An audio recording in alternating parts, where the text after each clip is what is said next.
Halo Brainy Pandas. Secara umum, prostodontia yang relevan untuk teman-teman S1 bisa dibagi menjadi dua jenis utama, yaitu prostodontia cekat dan lepasan. Pertama, yang lepasan. Prostodontia lepasan adalah ilmu prostodontia yang mempelajari mengenai penggantian gigi dan jaringan oral di sekitarnya dengan protesa yang bisa dipasang dan lepas oleh pasiennya sendiri. Oleh karena itu namanya prostodontia lepasan atau kalau dalam bahasa Inggris removable prostodontics. Prostodontia lepasan mencakup penggantian satu atau beberapa gigi yang hilang bersamaan dengan jaringan oral yang di bawahnya. Atau juga penggantian seluruh gigi yang hilang di dalam dental arch bersamaan dengan jaringan oral yang di bawahnya. Kehilangan satu atau beberapa gigi berkaitan dengan gigi tiruan sebagian lepasan atau removable partial denture kalau dalam bahasa Inggris. Yaitu protesa lepasan, berarti bisa dicopot dan pasang oleh pasien ya, yang berfungsi untuk menggantikan satu atau beberapa gigi di dalam dental arch bersamaan dengan jaringan oral yang hilang. Jadi sesuai dengan namanya, gigi tiruan sebagian lepasan. Karena gigi yang hilang hanya satu atau beberapa. Gigi tiruan sebagian lepasan ini ada yang kerangka logam dan kerangka akrilik.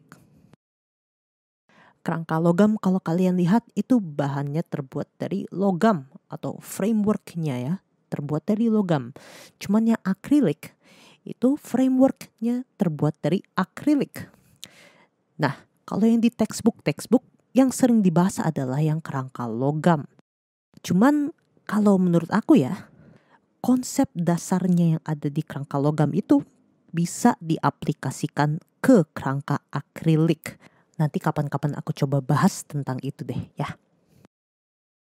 Lalu, kasus kehilangan seluruh gigi itu berkaitan dengan gigi tiruan yang kalian sering lihat di kartun-kartun, yaitu complete denture atau gigi tiruan lengkap.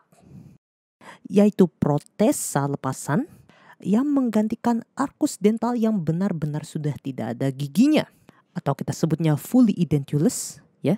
Bersamaan dengan jaringan lunak yang hilang. Nah, itu adalah cakupan dari prostodontia lepasan.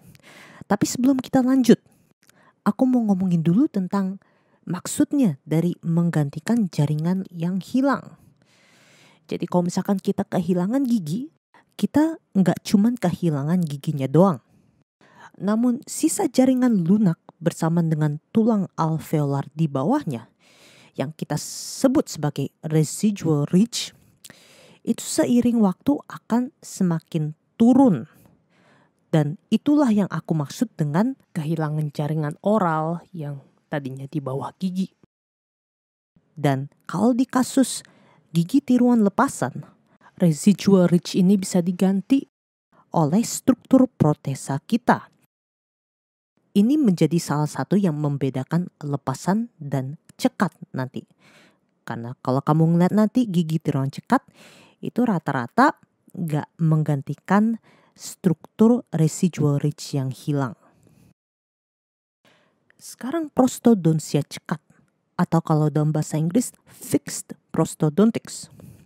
Dan sesuai dengan namanya, ia adalah cabang prostodontia yang mempelajari mengenai restorasi struktur gigi yang hilang dan juga penggantian gigi yang hilang dengan protesa yang gak bisa dilepas oleh pasien. Jadi jenis protesa ini hanya bisa diangkat oleh dokter gigi. Karena perbedaannya dengan gigi tiruan lepasan tadi, ya, kalau gigi tiruan cekat itu disementasi ke gigi atau implan yang menjadi struktur pendukung. Nah, sesuai dengan definisinya tadi, prostodontia cekat itu mencakup restorasi sebuah gigi yang strukturnya hilang, misal dengan sebuah crown atau onlay atau inlay yang disementasi tadi ya supaya nggak bisa copot. Lalu dia juga mencakup penggantian satu atau lebih gigi yang hilang. Biasanya ini dicapai dengan protesa yang kita sebut sebagai fixed partial denture atau bridge. Bridge ini nanti akan disementasi ke dua gigi pendukung yang telah dipreparasi. Nah, itu adalah gigi tiruan cekat. Dan mungkin kalian ada yang nanya, Kak, kalau implan itu masuknya ke gigi tiruan cekat apa enggak? Kalau dari sumber yang aku baca, implan itu masuk ke bidangnya sendiri, yaitu implantologi yang ada di bawah prostodontia. Lalu ada satu lagi cabang dari prostodontia yang tentunya bukan cakupan S1 ya, cuman menarik untuk kita lihat, yaitu maxillofacial prostodontics. Dia itu menggantikan struktur-struktur stomatognatik dengan protesa. Dan struktur stomatognatik adalah struktur-struktur yang berkaitan dengan penelanan, fungsi bicara, dan misal fungsi mengunyah. Jadi dia menggantikan banyak struktur yang bahkan udah bukan di oral cavity lagi.